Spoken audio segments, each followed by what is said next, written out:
निजी के बारे में सोचते हो कि मुझे मिले, बाकी कहीं भी जाए, मेरा पूर्ति होनी चाहिए, मेरे परिवार की पूर्ति होनी चाहिए, मेरे बच्चों की पूर्ति होनी चाहिए, बाकी कोई कहीं भी जाओ, तो वो राष्ट्रवाद नहीं है। राष्ट्रवाद सो निजी और स्वार्थ से बहुत ऊपर की बात है। हम जब राष्ट्र की बात करते हैं तो राष्ट्र के बारे में जानना होता है। पहला जो स्टेप किसी भी व्यक्ति के लिए है वो व्यक्तिगत स्टेप होता है, दूसरा पारिवारिक स्टेप होता है, तीसरा सामाजिक स्टेप होता है, चौथा जो है राष्ट्रीय स्टेप होता है। राष्ट्रीय स्टेप के लिए पहले खुद को तपाना पड़ता है, पहले खुद को खपाना पड़ता है, तब आप राष्ट्र की सोच ले सकते हो। आज तो लोगों में यही नहीं, आज तो हर आदमी ये चाहता है, हर घर में ये सोच देखा जाता है कि इसका नुकसान कैसे हो जाए, इसका कैसे नीचे हो जाए, इसके बच्चे कैसे बिगड़ जाए, इसके बच्चे कैसे नशे की दौड़ में शामिल हो जाए। ये तो हमारी सोच है ना आजकल। हम किसी बच्चे को अपना बच्चा नहीं मानते आजकल। लोगों को आप देखोगे हर व्यक्ति इसी चीज में लगा हुआ है। तो राष्ट्रीयता सोचना, राष्ट्र के बारे में सोचना, इसके लिए पॉलिटिकल उसमें जानना सबसे ज्यादा जरूरी है। जितने भी नौजवान साथी यहाँ बैठते हैं या जो भी इंजीनियरिंग कॉलेज और मेडिकल कॉलेज में पढ़ रहे हैं या जो टॉपर बच्चे हैं, उनको पॉलिटिक्स में जाने की सोचनी चाहिए निश्चित तौर पर, तब हमारा कल्याण होगा। और कोई मुश्किल काम नहीं, मैं बार बार कह रहा हूँ, कोई मुश्किल काम नहीं है। थोड़ा सा आपको एक वो बनना पड़ेगा, फक्कड़ बनना पड़ेगा। और फक्कड़ जो बनना चाहते हैं, जो साधु बन के जीवन जीना चाहते हैं, उसके लिए राजनीति सबसे आसान है।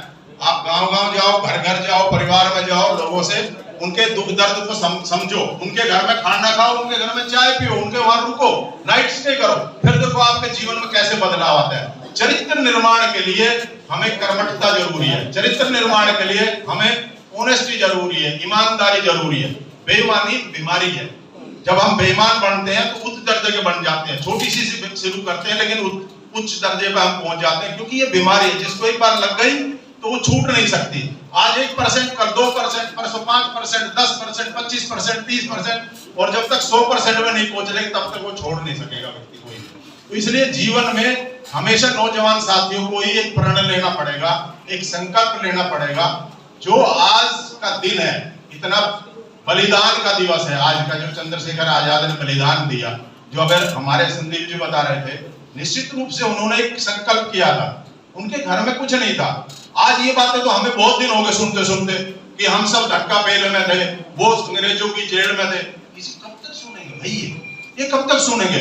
आज तक कोई चंद्रशेखर तो आया नहीं, आज तक कोई सुभाष तो आया नहीं, आज तक कोई भगत सिंह तो आया नहीं। हम वही गा गा के मनोरंजन करते हैं, लेकिन अपने चरित्र में बदलाव नहीं चाहते, अपने आप को स्ट्रॉन्ग बनाना नहीं चाहते, अपने आप को भगत सिंह के समरूप खड़ा नहीं करना चाहते, अपने आप को लक्ष्मीबाई जैसा नहीं बनाना चाहते। हमारे बच्चे तो सब आराम से एसी कमरे में सोए, लेकिन भगत सिंह के गीत गा गा के हम अपना जीवन चलाते रहे, ये बहुत दिन चलेगा। अगर नौजवान साथियों को कुछ करना है तो उन जैसा पढ़ना पड़ेगा। नई जनरेशन जो आ रही है, उस जनरेशन को उस जैसा बनाना पड़ेगा, तब जाके हम नई जनरेशन को एक नया रूप दे सकते हैं। लेकिन जब मनोरंजन छोड़ेंगे हम तब बात बनेगी, क्योंकि हर चीज जब भी होती है, कोई स्पोर्ट्स मीट हो, मैं देखता हूँ शाम को वही उद्दमस, वही उद्दंडता, वही नाच गाना, वही सब कुछ चलता है। और उसमें लोग नाच रहे हैं, शराब पी रहे हैं।